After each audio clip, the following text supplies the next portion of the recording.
doing a bunch of these. Oh, hi, hello, and welcome to another episode of Get Your Fill, Financial Independence and Long Life, where we explore ways to achieve those two goals. And we invite sunny, beautiful, friendly, happy, bubbly people on to help us. Marcia, I'm just looking at your smile and I'm just, I'm just in love with you. I'm such a morning person. So that's true. Sometimes when I interview people in the morning, that might be one of the problem if they're not morning people. morning people. So Marcia has a title that you may never have heard before. She's a CEO caregiver. And she had such fun doing that she is now empowering and teaching other people how to become CEO caregivers.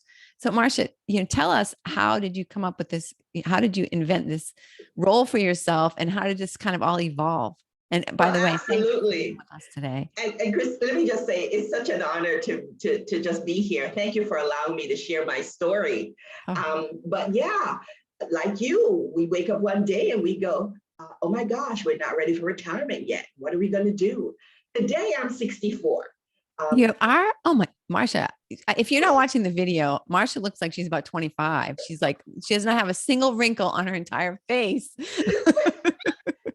Jamaican genes in me. I am from the Caribbean. But yeah, you get up one day, you realize, what am I going to do? And am I prepared for retirement?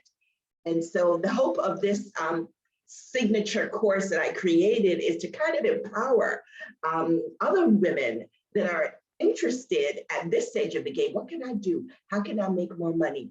And for many of us, we are caregivers of our parents. Yeah. And we don't have the time or energy or the finances to be able to hire someone 24/7. So we find ourselves in the trenches a lot. So I just thought, why not figure out a way to do it where you're actually making money as well? Awesome. So that's the genesis. From. So Marcia, what did you do before? I mean, what's your history? How did you get into this? Sure. So my background actually is not healthcare, believe it or not. It's more business development and marketing, right? Which is why you made this a business instead of just a big giant burden. It's just how I'm wired. Yeah. But yeah, as I said, I'm from the Caribbean and came to the United States back in 75, and just kind of got to school, did everything I needed to do, got in corporate America, and I spent the most, I would say, 20 years going from being a real estate broker to a mortgage lender to a financial literacy counselor. And then I got the call from my auntie, and that changed the trajectory of my life. Because in that moment, in her 80s, she was starting to lose a little bit of her cognitive function, was not making wise choices. But to her credit, she agreed to come to live with me in Florida. And is she already in the States? Yeah. Mm-hmm. Okay. She was the first one in our family to migrate as a nurse. And she worked as a nurse for some 30 some odd years in all phases of the hospital. So when it got to the place where I had to place her, and then I saw what was happening in our healthcare facilities, and mind you, we're in crisis. Yeah. Okay, if you don't know it, let me be the first to tell you, we're in crisis. And I didn't like what was available for her. So I started looking at the different models of care, and I loved the whole notion of the residential setting. And so as a result, I found out what I needed to do to be licensed. By this time I had placed her in a community because I was working in the middle of grad school, couldn't do it all when she started declining. Yeah. And so long story short, I found out what I needed to do to get licensed. That was back in 2014. I sprung her. I set her free. I snuck in the night. And I brought her home, got her some friends, and would just quit my job and never look back. Wow. And so, yeah, 9-to-5 security was gone. But in that moment, I was truly free. Yeah.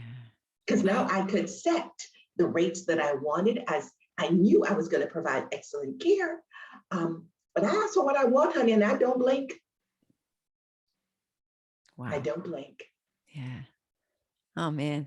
So the first thing I think of, okay, because my mom is in a senior housing, but it's a big place, like 100 beds. Yeah. And, she has her own apartment, but the thing she said, these people She says, these people, they're so negative, they're so grouchy, they're, blah, blah, blah, blah, blah. They just want to talk about their ailments, like how do you put together a community, especially a nice, small, intimate community like that, where everybody's going to kind of get along? Well, first thing, everybody's not always going to get along. So let's keep it real. In the 8 years that I've been doing this, yes, I'm better at assessments now, but in the beginning, you're not sure. And so you end up, some women, if they're crabby and they're a pill when they're young, they're just going to be a bigger pill as they get older. That's it. Yep. Ask me how I know. My Aunt Dorothy was that way. Oh, no. So you're starting right off with that. And I'll say this because sometimes it's hard to care for your own because you don't get any respect. They remember you as a little kid, particularly in her case, she was a nurse and she knew I wasn't a nurse. So what are you doing? So you never really get the level of respect, but you still power through it because that's your family, right? So no, they all don't get along, sad to say, but you do get better at assessing and finding those that are sort of non-combative. And if it gets really where they start being a danger, then you have to give them 45-day notice after discussing with the family. So there are ways to navigate that. Now I have a group that are mwah, and they all get along. Nice. And it's a Nice. Wonderful thing to provide that kind of care. So are you living in this home? This particular one I am. The other one that I'm getting ready to open in about maybe another 60 days, I will not. So this is called an adult family care home in the state of Florida. That one is an assisted living. This one, the owner must live here. That one you do not. Okay. And then, so what level of people, you know what I mean? Are they just older and are they actually have needs that, they need to have things done for them? Everybody has needs, or they call them ADLs. They need assistance with daily living. But they also, for me, I like the dementia market. That is my gift. My auntie had it. I struggled through with it. So that is where my expertise lies. But there are some communities that only want to do veterans. Mm-hmm. So when I'm thinking of your audience and you're thinking, this is a space you want to go in, my goodness, the world is your oyster. I have a female-only community. Some only have a male community. Some only have veterans. Some only deal with mental health. So we can all, it's a standard license. So we can all do pretty much that kind of ideal client as long as their needs do not exceed our license capacity. If they become bedbound, if they need medication management constantly, then you need a higher level of skilled environment. So tell me now, you're not a nurse. So tell me what about the licensing and stuff? What does that entail? Is there training and stuff involved in that piece? Sure. Now that's also a great question because sometimes people are intimidating, thinking, oh my gosh, I've never done this, or, my business background is business development and marketing. Zero nurse experience. I cared for Auntie for about 7 years before I started this. So experience as a caregiver, yes. But no, you don't have to be a nurse, but you get, in my case, you have to take a 12-hour class and then you get your documents and you prepare for open.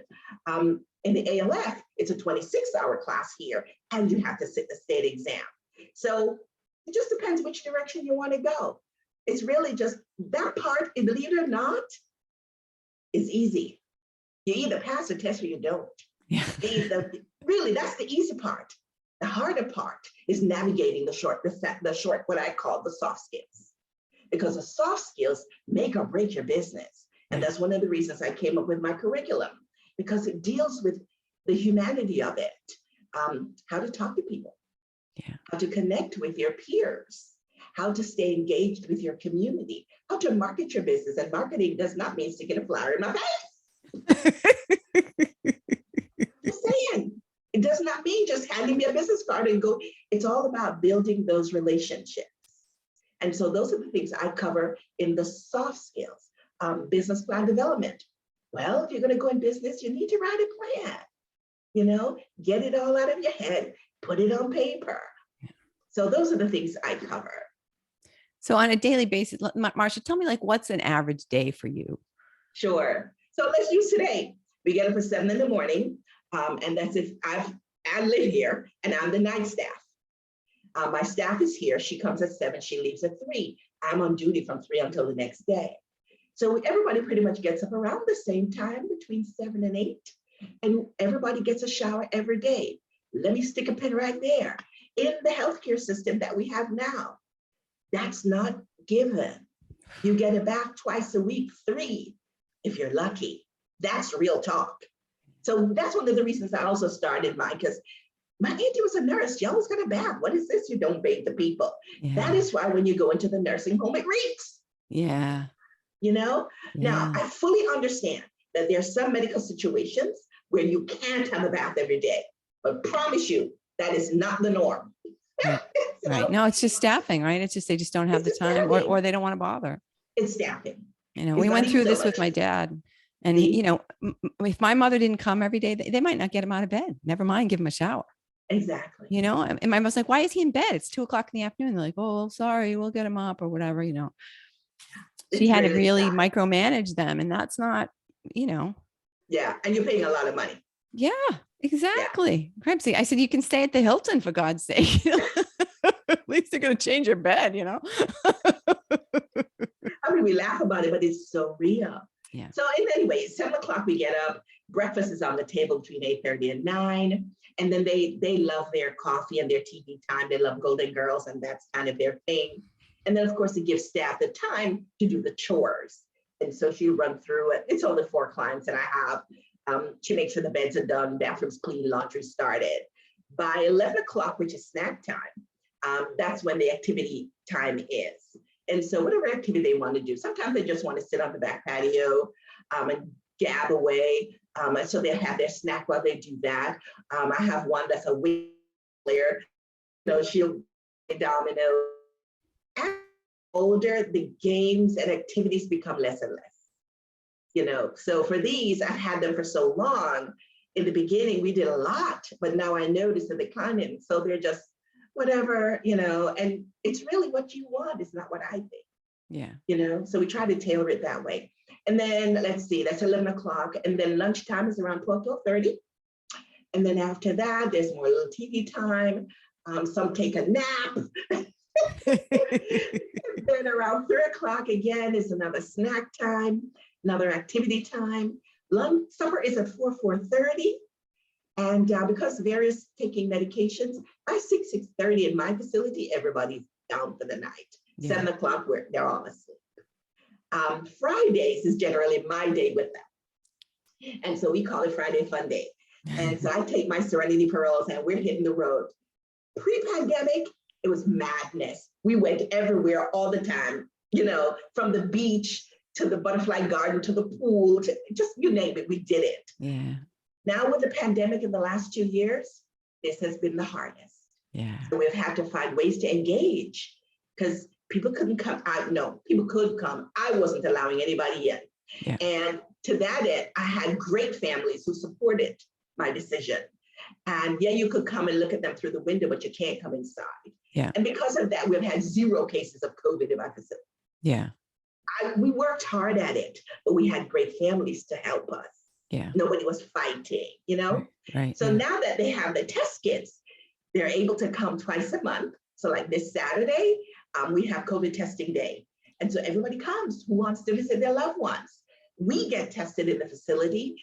Every single time someone starts a shift, they get tested. And every other week when the lab comes in, everybody gets tested. Families, you're negative, come on in. You're positive, you're not coming here. Yeah. And so far, no one has shown up positive. Fantastic. So that's kind of what it's like in a day. Wow. Interesting. So when are you having someone come in and cook the meals and stuff like that? Believe it or not, that's the one thing I enjoy doing. And so I still do the cooking. Yeah, I make a big thing about it. Sunday dinners are a thing. It is themed. And it's like last year we did the different countries. So we would find foods of different countries or music or costumes. This year we're doing America. And so we're going through the states. So Sunday we were in Idaho. And I did Pinterest, by the way, is I truly need intervention because it's where I get all my ideas. So I made a twice baked loaded potato casserole with bacon on it. There's something called huckleberry that I'd never heard of. So we made huckleberry no churn ice cream, and I get those that can involved. Yeah. And so we take pictures and put it on Facebook, and we have a big to do about it. The week before, we were in Hawaii, and I did a luau theme. So we had grass skirts on, and we did like a sweet and sour thing, and it was a hoot. I want to come and live with you, Marcia. All my friends want to come over here. Like, look, dude, I'll be 80 like you. We're gonna be sitting next to each other in a rocking chair. Same age. But yeah, that's kind of what it's like for me. And I do the cooking still. Beautiful. So Yeah. Marcia, do you know whether like this licensing, so is that a Florida thing? Do you know if other states allow people to do the same sort of thing you're doing? Yeah, and everybody has to be licensed. Yeah. Depending on how many residents. So I say that caveat because here in the state of Florida, if you're so inclined, you can take on 2 seniors and care for them without a license. So it's just about, let's say you have a really active synagogue or church community, or, and they trust you and they realize you want to do this and they're willing to let, then great, you can do that. It doesn't require a license here.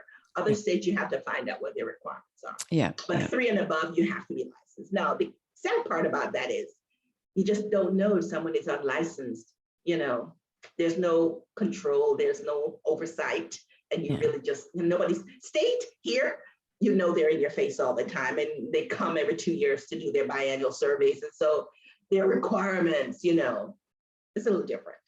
But that's good. I mean, if you're looking at placing somebody. Exactly.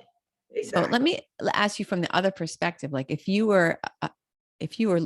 someone was trying to find you, right? If someone was trying to find a facility like yours, that's just a residential, a home where people are going to get really beautiful care. How do you do that? Because I think the default is just nursing home or whatever, Right. That's an excellent question. And we hadn't really talked about that. But I came across that because I didn't know where to look. Yeah. And I didn't know all the options. And because of that, in 2015, a year after I got licensed, is when I'm having this conversation with a massive healthcare hospice company called Vitas. And they come out, and you've heard of them, maybe Vitas Hospice? No. Okay. I've heard of hospice, but I don't know. I think we have a company up here. Yeah. Okay. So Vitas is a national company. And so they would always come out marketing and saying, hey, this is us, this is what we do. And I said to the young lady, my goodness, I don't know anybody in the industry. I'm new. And she says, well, if you can get them all together, I'll buy lunch. And I thought, is that right? Don't have to tell me twice. Right? Singing my tune. Let's go. Free lunch. So I got on the internet where I know we're all listed. And I called and I said, hi, this is Marcia. I'm new to the industry. Someone's offered to buy lunch for us. I'd love to meet you. Would you be interested in coming? Fast forward. The first meeting, we had 10 people to show up. I was excited because now I had friends in the industry that I'd never met. And so we had such a great time. And the next month, this lady calls me back and goes, ooh, so where are we meeting this month? Nice. Who's buying us lunch this month? We're meeting, because I was happy, mind you. But what that did was it planted a seed in my heart. And so as we had a meeting, and we continued to have meetings, and then I said to the members, there were a few, like 3 or 4 of us that were always, yes, this is great, let's do this. I said, well, we need to formalize an organization. I said, my master's is in marketing, but my bachelor's is in marketing, but my master's is in nonprofit management and leadership. Let's create a nonprofit advocacy group so people can find us. Yes. And I don't know if it was madness, but we all did it. And we created the Residential Home Care Network, which is the nonprofit advocacy group for the private home community. That's it. So when you go to our website, you will see video tours of all the facilities that are members. And these are only residential, 16 beds and under. Okay. And so that was born in 2015 For you, Today, you're a firecracker. Really. but this was a team effort, right? This was a team effort. We had one lady in another county going, I love it, let's do this here. I said, well, that's going to be your chapter.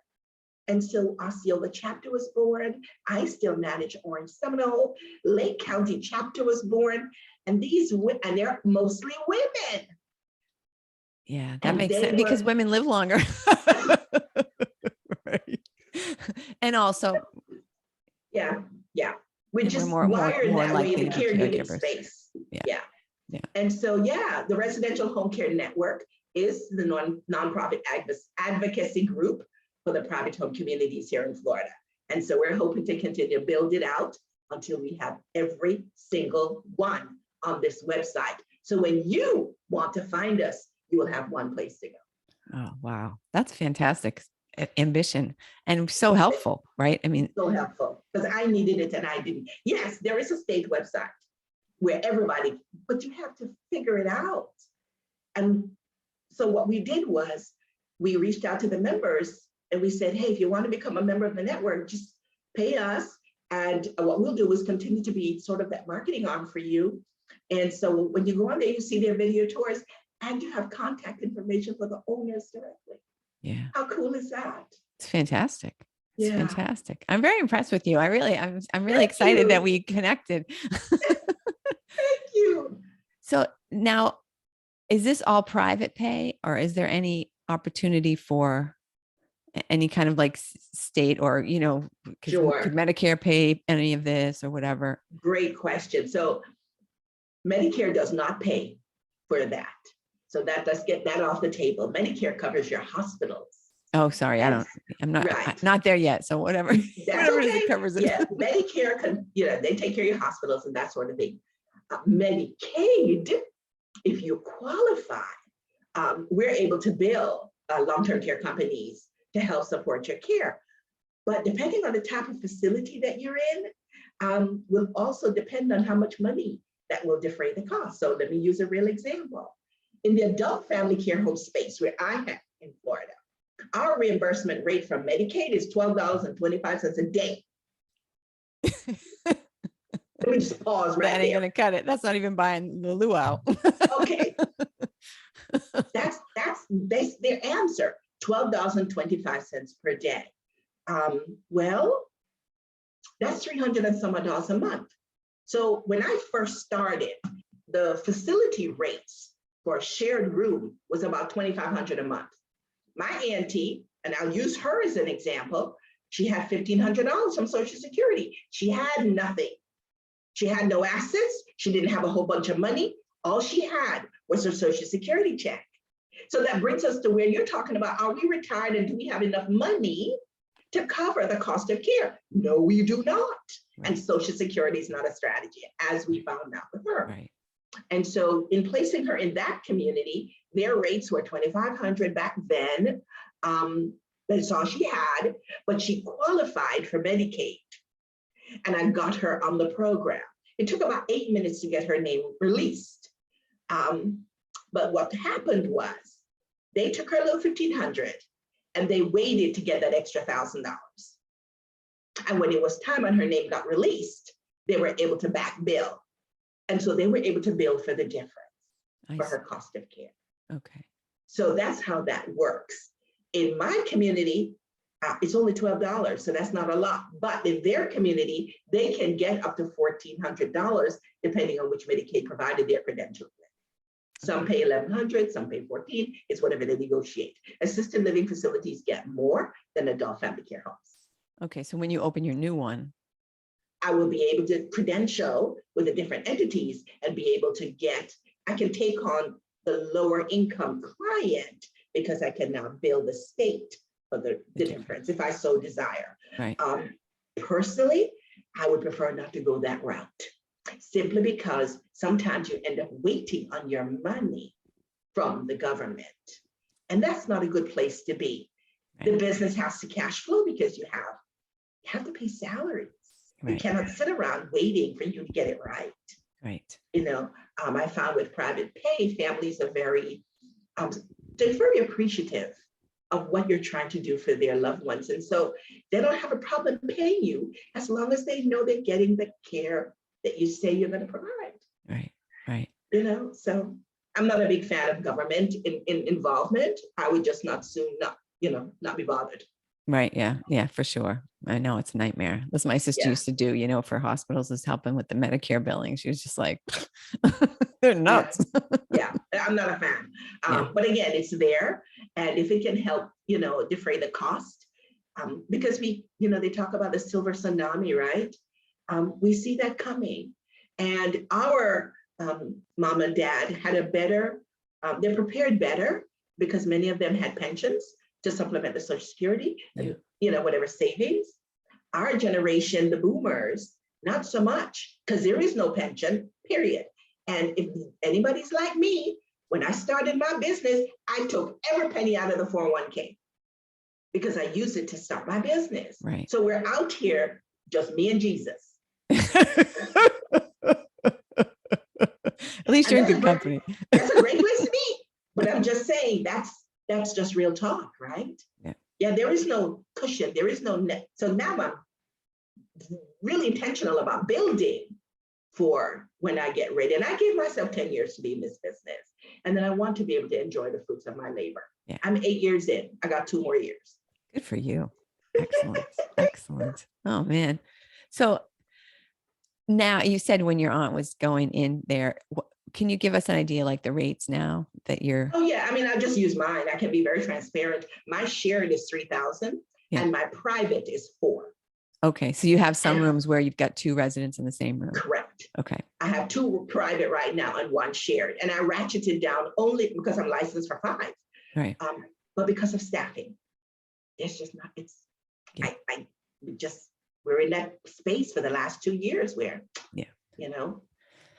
we just don't, it's not there. Right. Not there. And so I had to be able to position myself so that if I had an emergency of any kind that I had to leave, everybody can fit. I can't go. But if I could have a big van, and I don't. So, and I'm not investing in that because my car is paid off. There you go. Getting another car payment, people. So, yeah, awesome. We want to get into true retirement debt-free. Yeah. So the only thing I really invested in was this house, and we closed on that last year. And so it is what it is. Yeah. But outside of that, no, I don't want to keep any debt. So for a person who is, and I'm envisioning a specific person, not like someone I know, but like a what do they call it? A straw person or whatever, like a person. That's an individual. An avatar. That's the word I want. An avatar of a person who is a woman who is newly single, or maybe, didn't plan to be single at this point in life. Maybe her husband's passed, maybe she's divorced, her kids are now at school, and she's got this house and she's like, okay, I've got, 3 empty bedrooms and I'm a little lonely. I really could use some more cash flow here. How would they go about getting started, in this type of a career? Okay, so that's where my signature course comes in. And quite frankly, I'm the only one that has this. Most of the courses will teach you how to prepare for the class, whatever it's a 26-hour class. Oh, right. All of that is regulatory. And like I said, the regulatory part, you're going to have to do that. But none of the regulatory classes, and I've done both of them, talk to you in detail about creating a business plan. And I cannot stress that enough. If that is an idea that you're thinking about, my signature course, I call it Spill the Beans, because I literally tell you everything you want to know. I just spill my guts. But it's a video training that kind of walks you through everything from your why. Why do you want to do this? And if money is your only reason, this may not be the industry, simply because you're dealing with human beings. And when somebody vomits on you, cusses you out, attempts to hit you, that love will, it'll be gone in no time. Right. So we really talk about your why in the very beginning. And then we go into developing your business plan. That will take you some time because now you have to be intentional about doing research. And the more research you do, you're going to realize there's less you know. And that's good. because you're open to learning. That's what happened to me. I reached out to my local entrepreneur center, and I shared that in my training, to get paired with a mentor, someone with some business savvy. For example, I find there are a lot of nurses. They're nurses, right? And they have a little extra cash. So they go, they take the class, they open the business, and it sits there empty. Why? Because they have no idea how to do business. Right. They know how to be a nurse, but they Right. don't know how to do business. Marketing. So I would say anybody that's interested in this, that's where my course comes in. It's a great starting point, and it really doesn't matter what state you're in, because soft skills development is soft skills. You got to have a business plan, whether you're in Atlanta, Idaho, or Florida. Right. It is what it is. Right. You know, Yeah. So what's your why? my Aunt Dorothy was my why. Yeah. She was my why.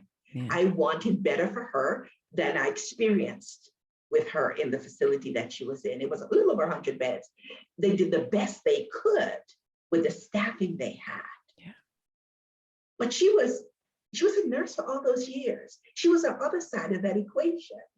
And to get to the place where she was now in this, where she needed help, and it just wasn't being offered the way I like. Yeah. Not that they weren't doing it, but not the way I would have liked. Right. Like I said, on Fridays was our day, and I would go visit her on a Friday. I gave them lots of products, lotions, perfumes, jewelry, pretty clothes. So my expectation is you try to make them look like they normally would feel, Right. whether they're present or not. Yeah. And I would go then pull her sock down, and it was dust bunnies, Yeah. which meant that you haven't lotioned her all week. Yeah. So that ate to me. Yeah. So that was my why, Yeah. providing care. And Yeah. so now I get to do that. So I got to keep her for another 3 years before she passed and went to glory. I still have 2 of her original friends, but we've had over the years families to entrust us with their loved ones until it's their time to go. Yeah. So yeah, that was my why. So are you administering meds and that kind of thing, or people do it themselves? It's called self-administration. So I'm not a nurse, so I'm not allowed to say put a pill in their mouth. That's a nursing activity. Right. But we help them to self-administer. So we're all trained. We have a certification for it, which means that the meds are kept in a central location. When it's med time, I bring it, I read it, and then I hand it to them, and I watch them take it. Yeah. So they self-administer. Yeah. And of course, if it gets to the place where they can no longer do it, and we get orders to crush, we can. But once again, you're giving it to them in some ensure they self-administer. Yeah. Yeah. Okay. Which is something you could do for a family member, right? I mean, it sounds like a lot of things you're allowed to do are things you could do if a family member were staying with you. You guys have carte blanche. Because when I was a family member, if my auntie had a cold, I could just go and buy her some Robitussin. Yeah. I cannot do that in a facility. Right. Can't. I'm not a nurse. Right. Everything has to come through channels. So that makes it a little different. Even though my common sense says it just need cough medicine. You just don't get to make that judgment call. Right. Right. Yeah. Makes sense. But as a family, you can. Yeah. Yeah. Mhm. So the person who does the day job, is that person a nurse? Or do you have any nurses on staff at all? No, never did. And I prefer not to. Yeah. Because I don't want them coming with the mindset of how they were trained as a nurse. Pushing papers is not a part of this facility. I tell them any day, housework will always get done. If I come in this facility and I see you sitting there with your feet up and y'all laughing at Lucy, my heart is happy. Because you're doing what the most important thing is. You're spending time with them and engaging with them. Yeah.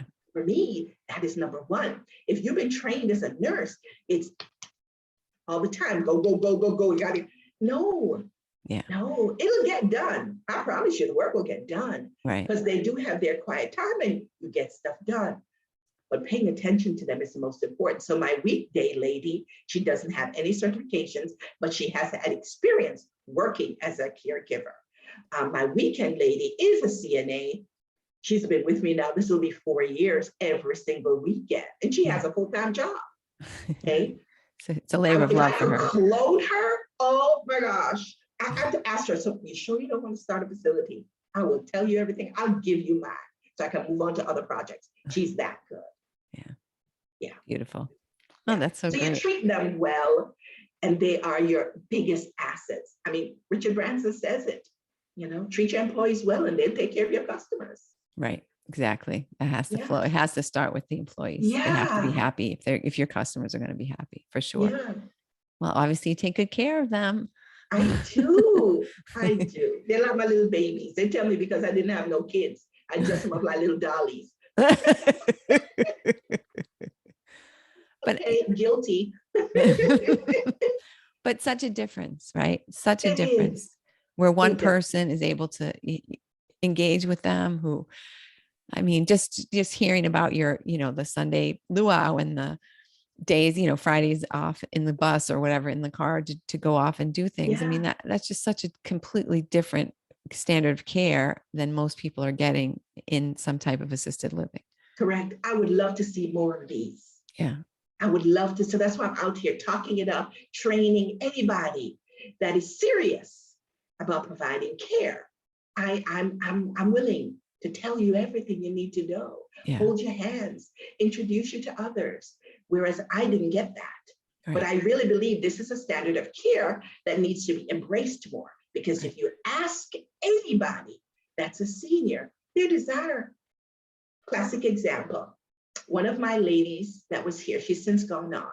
And I remember when I assessed her, and she was in a facility, rehab facility. And she says, Marcia, I don't want to live in the long building with the old people. Oh. That said it all. Yeah. You immediately got the vision of what and she was in her early 80s. She didn't see herself as old. She don't want to be with them old people. But old is a mindset, right? I mean, you can find old 40-year-olds. Okay. So yeah, that's not what their hearts desire. So if I can do in my short time here on earth, anything to help change that whole perception of, you must be in an institution. Yes, there's a place for it because it sometimes becomes medically necessary. Absolutely.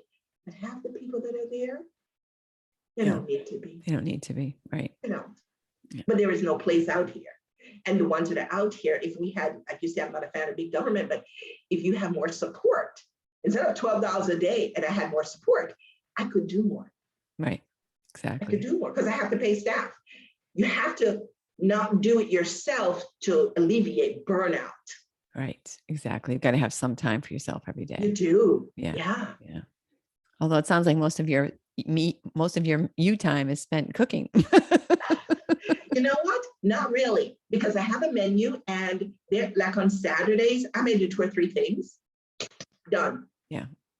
So you just manage your time, or when they're going to bed, prepare whatever, done. Because I still have to get the administrative side done. I'm still running the network. I still got the training company, doing podcasts like this. So you manage your time. Yeah. You learn to manage. Yeah. So what are some big mistakes that you see people making trying to get into this business? I mean, you mentioned like doing it for money. That's a big mistake. Yeah. Not providing care. I'll just use a story that I heard from an advocate once that just made you cringe. She went to look for her client and discovered that they'd been left alone for some time. And then the lady was feeling their military rations. There's just got to be some kind of, I don't know what that is that makes you think that that's okay. Yeah. So she had to take her client out and reported it and all this stuff, but that's just crazy, right? Yeah. Military rations? I know. That's horrific. And it wasn't an emergency? Yeah. So if you want to do this business, this is one of the things that I see, not providing great care, going into it for money. The biggest thing I also see is just sitting back and thinking it'll come. You start your business and but it's beautiful, but nobody's coming. Yeah. And when they do come, you're nasty. You don't smile. You're just an attitude person. You're not going to be successful. Yeah. You're just not. In this industry, as big as it is here in Florida, it is very small because we see each other all the time. Yeah. We communicate. And of course, now that I have the network, I am communicating with everybody all the time, sharing best practices. sharing customers. We even got to the place that if you're short staffed, my lady says she needs to pick up some hours. We can help each Wow. other. Yeah. We Perfect. can help each other, you know? So those are the things that I see. What kind of person or personality do you think is a good fit to do this type of thing? Patience, honestly. You could be bubbly, you could be not bubbly, you could be all of these things, because and we're all so different in how we approach it. But the one thing we all have in common is patience. Because the reality is not every day is what you see on Facebook. We just put our best self on Facebook. It's not, Yeah. There's some residents that are bullies, and not bullies to the place where you have to discharge them, but they have an ugly day, or Yeah. they have an ugly disposition. Yeah. And they may go up to another one and make ugly comments. And I'll just use my auntie's stories because she had so many living in the big facility. But I remember she's African, obviously she's African American like I am. And there she was having lunch with an older white lady. Now remember, this age group grew up where racism was just like a thing. It was the norm. And not to say it's not the norm now, because it certainly is. Yeah. But it was more open and more overt. Yeah. Yeah. That's the best way to say it. Was more Yeah. overt, right? Yeah. And so when I came to pick her up, and she's telling me the story, yeah, we were having lunch, and then the lady looked at her and called her the N-word. And she was like, yeah, and what we gonna do now? So I said, well, what did you say? You think that's something she saw on TV that she thought that was okay? Like, no, she's 80s. That's what they do. That's how they talk to each other, from where she's coming from. I thought she was rapping. I said to my auntie, because I didn't know what she responded to that. And I said, well, what did you say? She said, well, I looked at her and said, I don't know white trash, what are we doing? I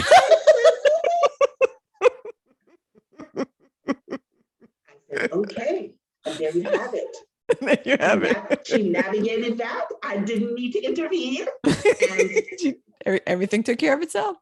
Moved right along. But I say all that to say, what are you going to do when you have a situation like that? Yeah. What are you going to do when that resident who is white from 1940s, 50s, looks at you, the Black lady, and wants to call you the N-word? That's real talk, because that is what happens in the industry. Yeah. It is. So if you're not patient and you don't know how to navigate that, sometimes it's a subtle ways. I had one lady who wanted to consistently call my staff that girl. And so we had to have a conversation about, you don't call my staff. Here in my community, it's Miss So-and-so and Miss So-and-so. Yeah. So I call her Miss, whatever, let's say call her Miss Mary. Miss Mary, and she says, Miss Marcy or Miss So-and-so. I said, I call you Miss Mary because I respect you. You're 80-something. You deserve that. I want you to call my staff Miss Mary or Miss So-and-so because they deserve respect as well. And then she was like, well, she's a girl. I said, no, she's a grown woman with grandkids. She's not a girl. And you know better. Yeah. And so that's how if you don't know how to navigate all that and not take it personally and you're not going to live in this industry long. Right. Makes sense. So that's kind of what you're looking at. So first of all, I want to say I have realized during the course of our conversation that I've been mispronouncing your first name, and I want to apologize for that. Thank you, my dear. Most Americans say Marcia. Yeah. But I'm from the Caribbean and say Marcia. Yeah, and I should have asked. I usually ask, and I should have asked. And I apologize for that. I don't get bent out of shape again. It is what it is. Exactly. We just did it out of ignorance. And just keep moving on. Is it the end of the world? No. No. At some point you figure it out and you move on. Exactly. So Marcia, what do you wish I would have asked you that I didn't ask you? What is it that that you've been burning up to share and that I just have not thought to ask that question? Retirement. Okay. How do we prepare for retirement if we're behind the 8 ball? I'm behind the 8 ball. I think if you're 50s and 60s and you haven't started planning or doing, or you just like you say, I don't, I think it's okay to start now. Yeah. It's never too late to start. I got my master's in my 50s. Good for you. It's never too late to start. Yeah. So don't think, oh, I'm too old or no. Start where you are. Yeah. Colonel Sanders did it at 60 something, right? That's right. Exactly. Oh, hello. Yeah. So there's a lot to be said about the wisdom that we've gained over the years, and just start and just do what makes you feel fulfilled. Yes. What you feel is your purpose. Do that thing. Everything else will fall into place. And that is, I think, is the secret to long life, right? Is that purpose. Like if you are just keeping going with something that gets you out of bed every day, then age doesn't matter. Yeah. Yeah. Yeah. Yeah. So it doesn't, when the money will come, and if it doesn't come, it'll come later. As long as you're fulfilling that, I'm not there yet, right? I haven't gotten to that thing where I have like tons of money in the bank or what have you, but I'm open to learning new things along the journey so that I will get to that place. And some of it will be monetized, some of it may not be monetized, but I'm the better for the education and the experience. Well, and that drive, right? That like that excitement, that, something that's going to like, oh, I've got to get up and, whatever, that you're excited about doing something, because like usefulness, right, is the killer. Usefulness is what, makes people depressed, and they age, quickly, I think. And that's why a lot of them did not survive pandemic, being locked down in the larger facilities. Yeah. Because they were being now forced to be locked in their rooms for their own safety. Right. And we all get it, because they were trying to not have it spread. But here in the private homes, we didn't lock them down. Right. We didn't muzzle them. I didn't have to. Right. We wore the mask. We continue to wear the mask when providing direct care, but we let them be free in their home. Right. Let them be free. And it's hard to do that in the large community. Well, it's impossible, really, right? You can't lock them out. You can't keep the public out. You can't. And you had to save their lives. But in doing so, that other part, that life on the inside, was being affected. Yeah, definitely. Mm-hmm. Yeah. Well, thank you so much, Marcia. How can people reach out to you? How can they get in touch with you and take your course and, connect further with you, have another joyful conversation? Absolutely. So my email is ceocaregiver@gmail. That's the best way to reach me with a quickie question. They can also go to my website, which is step1trainingsolutions.com. Beautiful. Beautiful. Thank you so much for being with us today. I have loved talking with you. Oh my goodness. This was so much fun. Thank you. It really was. Stay in touch. I will, because I'm going to have more questions. I'm definitely going to have more questions. All right. Thank you. All right. Thank you so much. And I'll let you know. Oh, hold on. All right.